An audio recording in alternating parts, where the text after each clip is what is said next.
Hello friends, welcome back. અત્યારે આપણે ભણી રહ્યા છીએ ચેપ્ટર નંબર 2, લિમિટ, કન્ટિન્યુટી અને પાર્શિયલ ડિફરન્શિયલ ઇક્વેશન. એમાં આપણે થોડી ઘણી ડેફિનેશન જોઈ હતી, બરાબર. Euclidean space, n variable function, rectangular neighbourhood, circular neighbourhood, આ બધા વિશે આપણે ચર્ચા કરી હતી, બરાબર. એના પછી લિમિટ પોઈન્ટ, આઇસોલેટેડ પોઈન્ટ, આ બધી ચર્ચા કરી લાસ્ટ લેક્ચરમાં. આજે આપણે થોડી ઘણી નવી વ્યાખ્યાઓ શીખશું. સૌથી પહેલાં તો ઇન્ટરનલ પોઈન્ટ. ઇન્ટરનલ પોઈન્ટ એટલે મતલબ શું કે અંદરનો પોઈન્ટ. કેવો? અંદરનો પોઈન્ટ. કોઈ પણ નેબરહુડ લ્યો તો એનો અંદરનો પોઈન્ટ આપણે જાણવો હોય તો કેવી રીતે જાણી શકીએ? જો આ એક તમને નેબરહુડ છે, બરાબર. હવે એનું તમને કોઈ એમ કે અંદરનો પોઈન્ટ કયો, બરાબર, તો કેવી રીતે કહેવાય કે આ પોઈન્ટ છે, બરાબર, એ અંદરનો છે ને બહારનો ચેક કરવું કેવી રીતે કરે? એવું મને કોઈ એક સર્કલ મળતું હોય જે આની અંદર આવી જાય તો એને શું કહેવાય? અંદરનો પોઈન્ટ કહેવાય કે નહીં? વ્યાખ્યા આપી તો આવી રીતે આપી શકે ને. જો ગમે આ લ્યો તો ફોર એક્ઝામ્પલ આ લીટીથી એકદમ નજીક લો, બરાબર, આટલે સાવ નજીક લીધું, બરાબર. તો એ જો થોડુંક ઝૂમ કરવું એટલે વધારે આઈડિયા આવશે. આ લીટી છે અને આ પોઈન્ટ છે, બરાબર. તો લીટી પોઈન્ટ વચ્ચેનો એનો ડિસ્ટન્સ એવી ત્રિજ્યા લઉં r/2. આ બે વચ્ચેનું અંતર r હોય તો r/2 ત્રિજ્યાવાળો ગોળો લઉં તો આખો અંદર આવી જાય કે નહીં? યસ, આવી જાય, આરામથી આવી જાય, આવે ને, બરાબર. તો આ પ્રકારે આપણે ઇન્ટરનલ પોઈન્ટની આપણે વ્યાખ્યા આપશું. ઇન્ટરનલ પોઈન્ટ એટલે શું કે સૌથી પહેલાં તો શું કરવાનું? Let s belongs to r, less at subset r, sorry belongs to ન યુઝ કરી શકીએ, r2, and alpha belongs to s if there exists delta greater than 0 such that n alpha delta is contained in s, then alpha is internal point of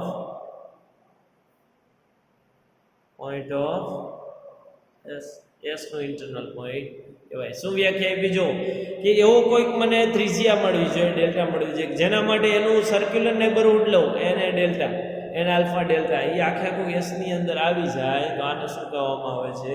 internal point કહેવામાં આવે છે. Got it? Clear આટલી વસ્તુ? હવે વાત કરશું set. જો અત્યાર સુધી આપણે બધી પોઈન્ટની વ્યાખ્યા જોઈ. જો 3 પ્રકારના પોઈન્ટ જોઈએ: લિમિટ પોઈન્ટ, આઇસોલેટેડ પોઈન્ટ અને ઇન્ટરનલ પોઈન્ટ. ત્રણેય વચ્ચેનો ડિફરન્સ શું કે લિમિટ પોઈન્ટ હોય તો એમાં શું હોવું જોઈએ? બધા નેબરહુડ, કોઈ પણ નેબરહુડ લઉં તો એનું ઇન્ટરસેક્શન એસ સાથે એ સિવાય, એ તો હશે જ, પણ એ સિવાય પણ શું હોવું જોઈએ? નોન એમ્પ્ટી હોવું જોઈએ, બરાબર. બીજું શું કીધું? Isolated point. આઇસોલેટેડ પોઈન્ટમાં શું કે કોઈક એવો મને ડેલ્ટા મળે જેના માટે એને ડેલ્ટા ઇન્ટરસેક્શન એસ શું આવવું જોઈએ? એમ્પ્ટી આવવું જોઈએ. ત્રીજું ઇન્ટરનલ પોઈન્ટ શું કીધું કે એને આલ્ફા ડેલ્ટા શું આવવો જોઈએ? આખે આખો કોઈ આલ્ફા માટે એનું આખે આખું નેબરહુડ, કોઈ એક સિંગલ નેબરહુડ, એવું નથી કીધું બધાય, આમાં બધાયની વાત હતી. આમાં કોઈ એક મને એવું નેબરહુડ મળવું જોઈએ જે આખે આખું શું આવી જતું હોય? અંદર આવી જાય. દાખલા તરીકે આ જો આખે આખું અંદર આવી જાય એસની અંદર, તો આને શું કહેવાય? આ પોઈન્ટને શું કહેવામાં આવે છે? ઇન્ટરનલ પોઈન્ટ કહેવામાં આવે છે. ક્લિયર? આટલી વસ્તુ સમજાઈ ગયું? હવે વાત કરવાની છે ઓપન સેટ. હવે પોઈન્ટ બધા પતી ગયા, હવે શું આવશે? સેટની વાત. ઓપન સેટ કોને કહેવાય? કીધું ને અમુકમાં બાઉન્ડ્રી ઇન્ક્લુડ કરવી, અમુકમાં બાઉન્ડ્રી ઇન્ક્લુડ ન કરવી. તો ઓપન સેટ એટલે શું કે એવરી પોઈન્ટ ઓફ સેટ, જો આ કોઈ પણ સેટ લ્યો, every point of set S is internal point of the set, then S is called open set. Open સેટની વ્યાખ્યા શું તે ગણી ને, જો ક્લિયર વાળી પછી ઓલી થઈ જશે, બરાબર.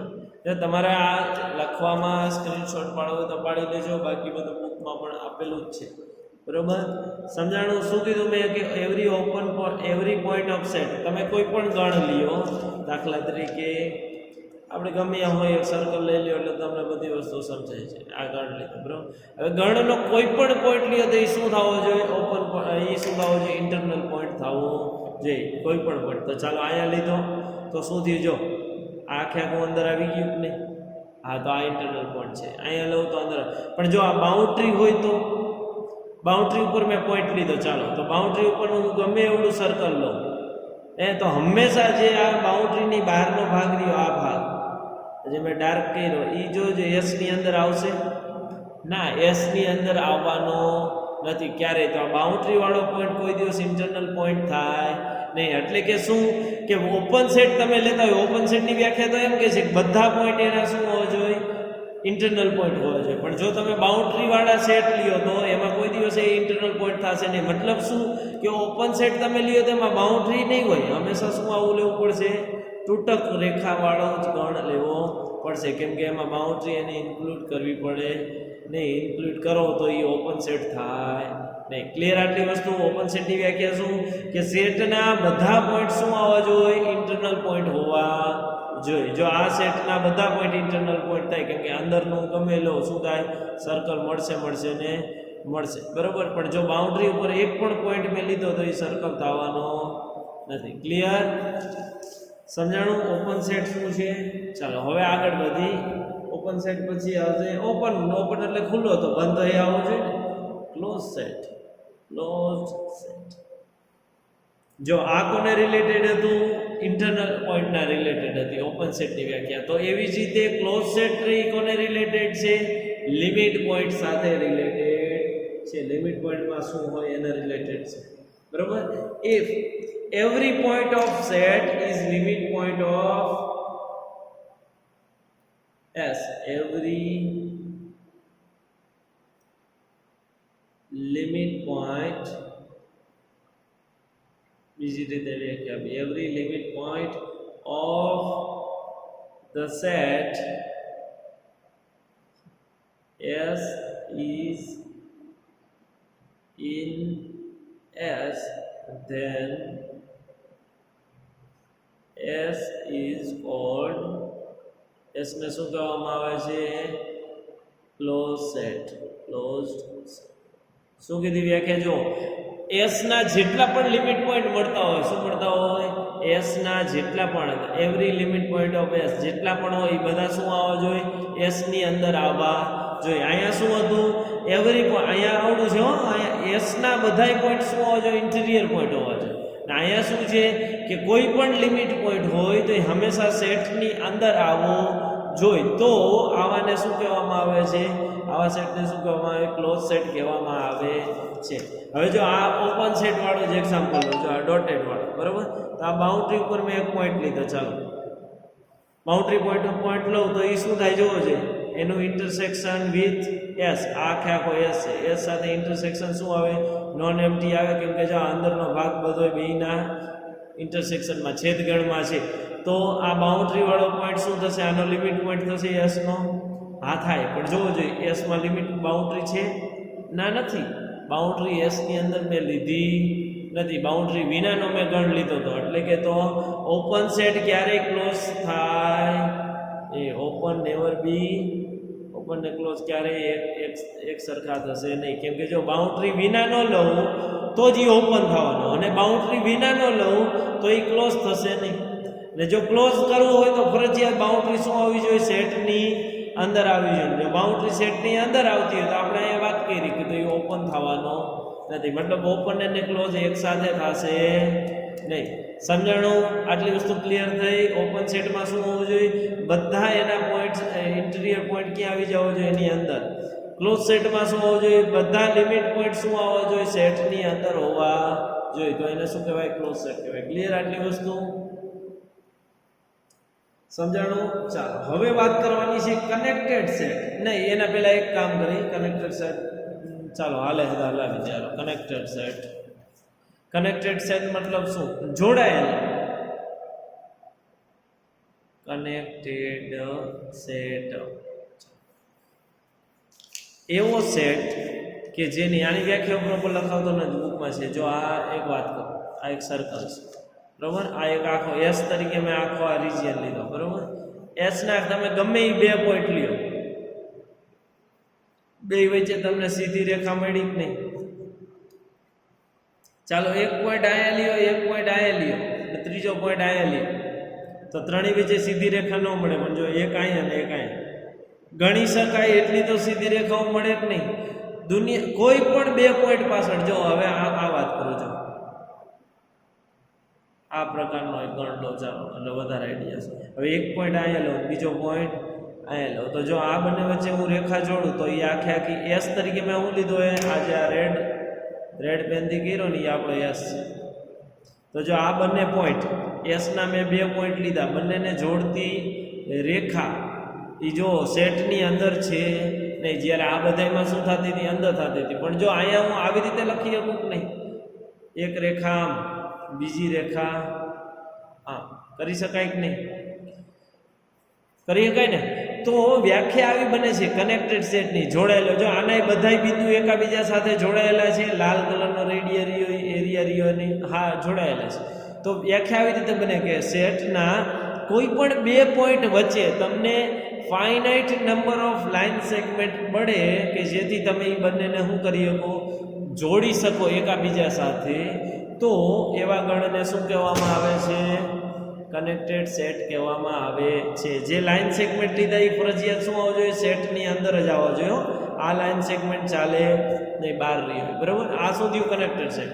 દાખલા તરીકે સેટ તરીકે લ્યો 1 2 3 4 5 આવી રીતે લ્યો. ચાલો તો જોવો જોઈએ 1 અને 2 નું હું જોડી શકું? ના, એ બંને વચ્ચેની સંખ્યા રહી એસ તરીકે મેં શું લીધું? એ 1 2 3 4 આ રીતે લીધા છે. બરાબર? તો 1 ને 2 ને હું જોડી શકું છું? ના, જોડી શકાય પણ એ આ એસની અંદર આવતો નથી. તો આ ગણ રહ્યો એ કનેક્ટેડ નથી. કનેક્ટેડ સમજાડું, જોડાયેલો ગણ હોય એને શું કહેવાય? કનેક્ટેડ કહેવામાં આવશે. બરાબર? સમજાણું કનેક્ટેડ સેટની વ્યાખ્યા. ચાલો હવે એના પછી આવે છે બાઉન્ડ્રી પોઈન્ટ. શું આવે છે? Boundary point. એક પોઈન્ટ રહી ગયો તો વચ્ચે, કયા? Limit point, isolated point, internal point. હવે કયો આવ્યો? Boundary point. બાઉન્ડ્રી પોઈન્ટ એટલે શું? કે એવો point, every neighborhood of that point contains some point of s and some point of s complement. ચાલો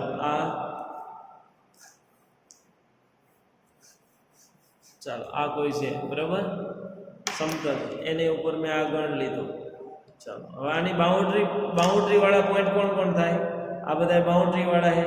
તો એની મેં વ્યાખ્યા કેવી રીતે આપી શકું? બાઉન્ડ્રી પોઈન્ટ લીધો, ચાલો એનો કોઈ પણ હું નેબરહુડ લઉં. આ એક મેં નેબરહુડ લીધો. ચાલો તો એમાં અડધો ભાગ જોવો જોઈએ એસનો છે કે નહીં? આ મેં રેડ કર્યો એ કોનો ભાગ છે? એસનો છે કે નહીં? અને આ જોવો જોઈએ આ બ્લુ કર્યો એ કોનો ભાગ છે? એસ કોમ્પ્લિમેન્ટનો છે કે નહીં? છે કે નહીં? બ્લુ કર્યો એ ભાગ એસ કોમ્પ્લિમેન્ટનો. તો જો એવરી નેબરહુડ, કોઈ પણ ઝીણામાં ઝીણું નેબરહુડ લઉં ને તો પણ અડધો ભાગ એસનો આવશે ને થોડો ઘણો ભાગ એસ કોમ્પ્લિમેન્ટનો આવે. તો આવા બધા પોઈન્ટને શું કહેવામાં આવે છે? આવા બધા પોઈન્ટને કેવા કહેવામાં આવે છે? Boundary point. એની વ્યાખ્યા આવી રીતે લખવી હોય તો આવી લખી શકાય: for every delta greater than 0 n a delta intersection with s is non-empty and n a delta intersection with s complement is non-empty, then a is boundary point of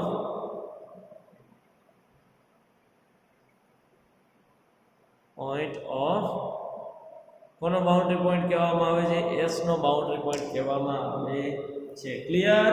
આટલી વસ્તુ રેડી ને? ચાલો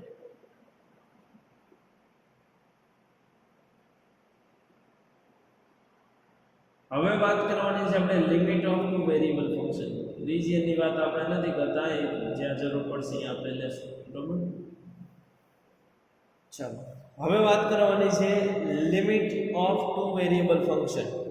લિમિટ આપણે limit શીખી જ ગયા છીએ one વેરિયેબલમાં. તો લિમિટ ઓફ ટુ વેરિયેબલ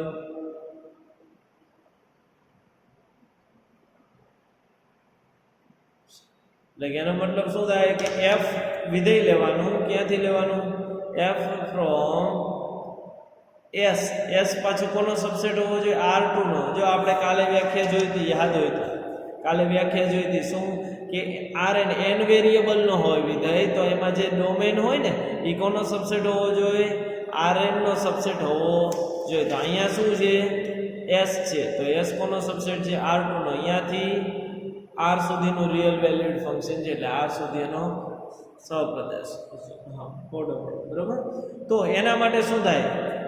જો વ્યાખ્યા તમને યાદ દેવડાવું, વન વેરિયેબલમાં શું હતી એ પહેલા. વન વેરિયેબલમાં વ્યાખ્યા આવી હતી, for every epsilon greater than 0 there exist epsilon greater than 0 there exists delta greater than 0 such that fx minus modulus of fx minus L is less than epsilon wherever mod x less than delta, x minus a, mod of x minus a is greater than delta. આ વ્યાખ્યા હતી. શું હતી?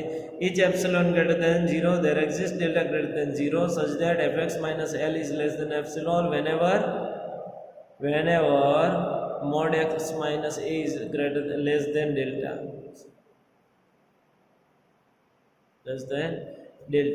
તો શું લખાય? Limit x tending to a f of x is equal to a. આ રીતે લખાય છે. L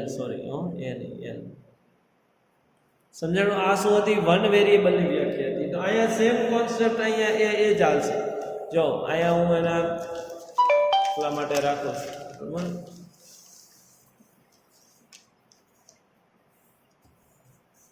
રેફરન્સ માટે રાખું છું, બરાબર.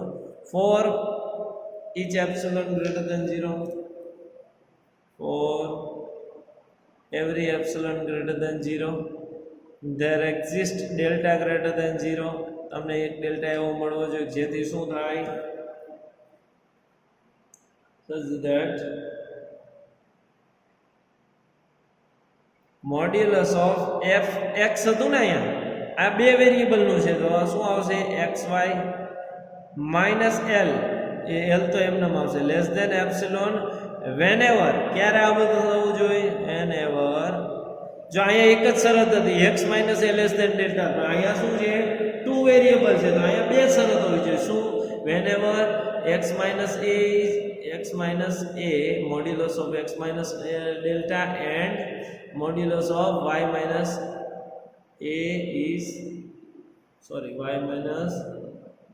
b is less than delta. તો આના ઉપરથી શું લખી શકો? Limit xy tending to ab then f of xy tending to L. આવી રીતે લખો. સમજાણું? આખી વ્યાખ્યા. ખાલી અર્થ ખાલી ચેન્જ શું થયો? એક વેરિયેબલની જગ્યાએ શું થયું? ડબલ વેરિયેબલ થયો, એટલે અહીંયા a અને b બંને બદલાય, બરોબર. આ વસ્તુ થાય. ક્લિયર? હવે આને જીઓમેટ્રિકલી સમજવું હોય તો શું સમજાય? જીઓમેટ્રિકલ આ જ વસ્તુને તમારે આ જ કોન્સેપ્ટને તમારે શીખવો હોય તો કેવી રીતે શીખી શકશો?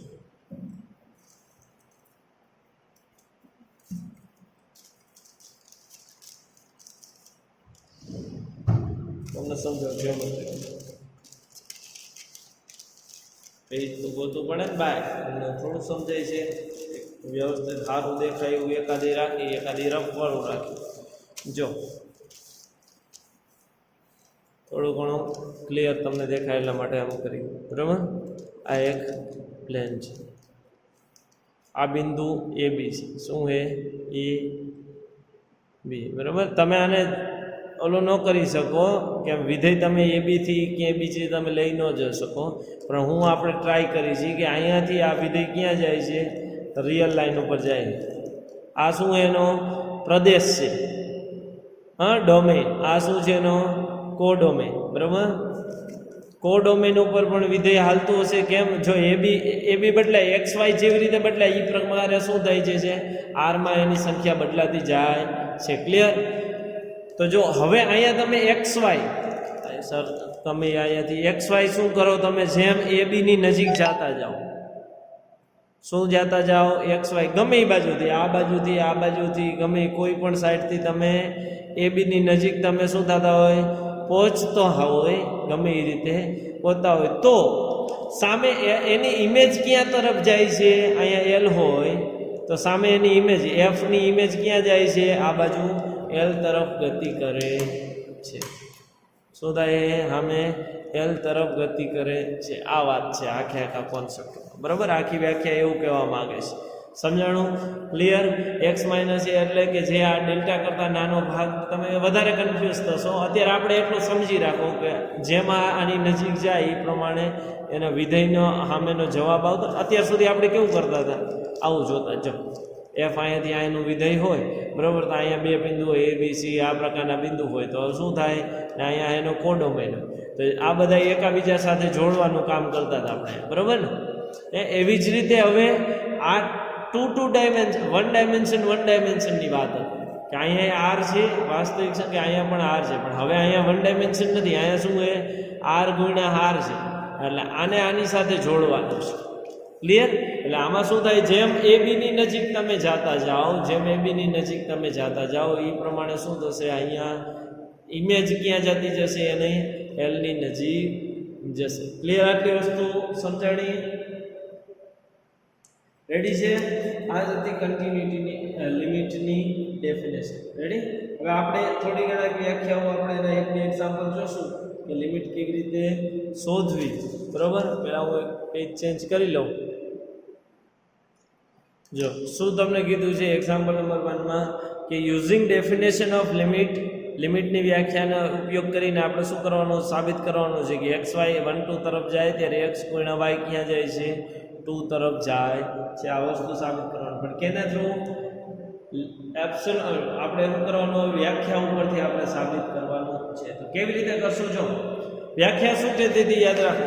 વ્યાખ્યા એવી કહેતી હતી કે બધા એપ્સિલોન માટે તમને કોઈ એક ડેલ્ટા એવો મળશે કે જેના માટે આ બધું સાચું પડવું જોઈએ, બરાબર. તો આ કહેવાય, બરાબર.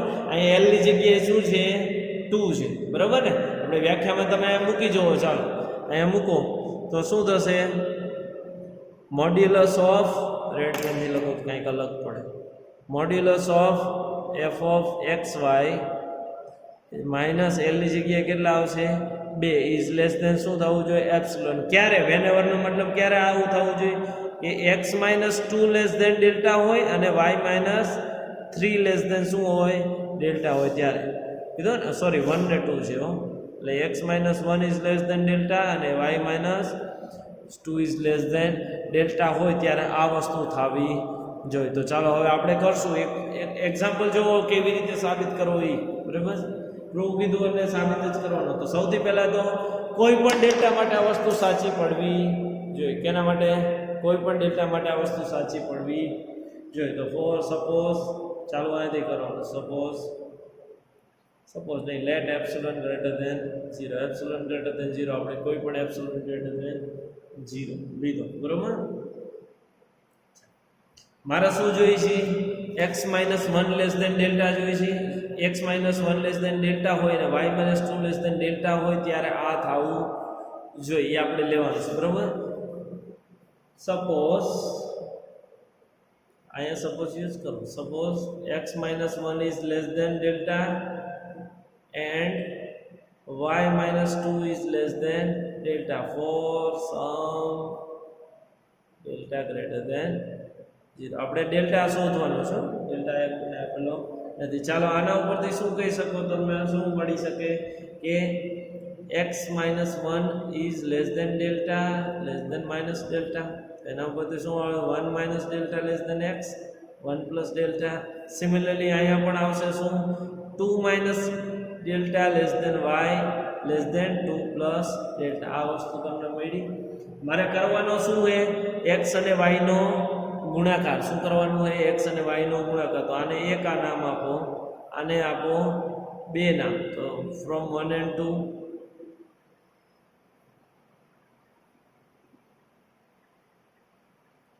from 1 multiply by 2 તો શું થાય? 1 minus delta 2 minus delta. આ બેનો ગુણાકાર લેસ દેન x ગુણ્યા y less than 1 plus delta 2 plus delta. કયો ગુણાકાર? ચાલો બધાનો ગુણાકાર કરો, સાદુરૂપ આપો તો શું આવશે? 2 minus 3 delta plus delta square અહીંયા આવશે. અહીંયા શું આવશે? એક્સ વાય લેસ દેન અહીંયા શું આવશે 2 પ્લસ 2 ડેલ્ટા સોરી 3 ડેલ્ટા આવશે 3 ડેલ્ટા પ્લસ ડેલ્ટા સ્ક્વેર મળ્યું. ચાલો કેન્સલ શું થશે જો બધેથી 2 2 શું થઈ જશે બે સાઈડથી 2 2 કેન્સલ 2 2 કેન્સલ નથી કરવા. ચાલો 2 ને શું કરો અંદર લઈ આવો 2 અહીંયાથી અંદર આવે ને આ બાજુથી અંદર આવે તો શું થાય -3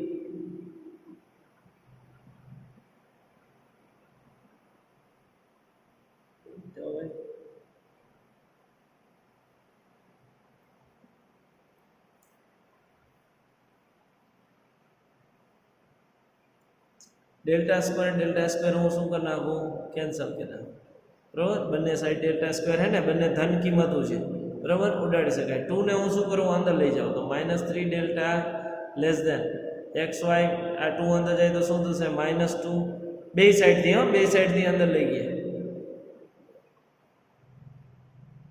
બરાબર.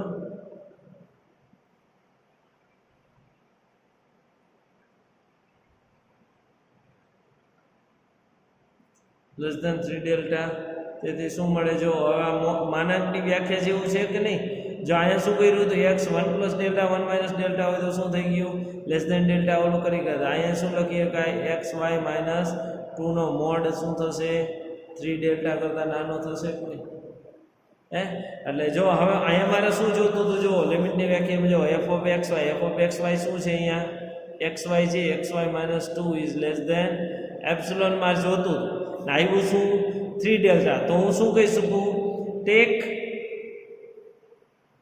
3 ડેલ્ટા ઇક્વલ ટુ એપ્સિલોન લઉં તો ડેલ્ટાની કિંમત તમારે શોધવાની હતી. ડેલ્ટા બરાબર મારે શું મળે એપ્સિલોન બાય 3. મતલબ શું થયું એપ્સિલોન બાય 3. અહીંયા ઉપરથી તમારે શું કરવું ઇફ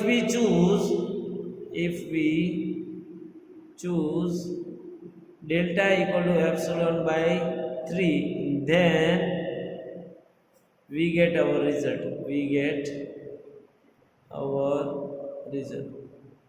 આખા તમારે લખવું હોય તો આ રીતે લખી શકો શું કે અહીંયા ડેલ્ટા સપોઝ આ ડેલ્ટા લીધો ને ડેલ્ટા તો આપણે પસંદ કરવાનો હતો બરાબર. તો ડેલ્ટાની જગ્યાએ હું શું લઉં એપ્સિલોન બાય 3 લઉં તો અહીંયા એપ્સિલોન બાય 3 બધે એપ્સિલોન બાય 3 બધે આવશે ને ફાઇનલી અહીંયા શું મળશે એપ્સિલોન બાય 3 ઉડી જાય ને વધે શું ખાલી એપ્સિલોન જે આપણે શું કરવાનું હતું સાબિત કરવાનું હતું કે નહીં. ક્લિયર આ એક્ઝામ્પલ ક્લિયર થયો બરાબર. આના પછીનો એક્ઝામ્પલ શું કરશો તમે જાતે પ્રયત્ન કરશો રેડી. એના પછીનો થિયરમ રહ્યો હું આપણે નેક્સ્ટ લેક્ચરમાં કરાવશું. અત્યારે હેવ અ ગુડ ડે.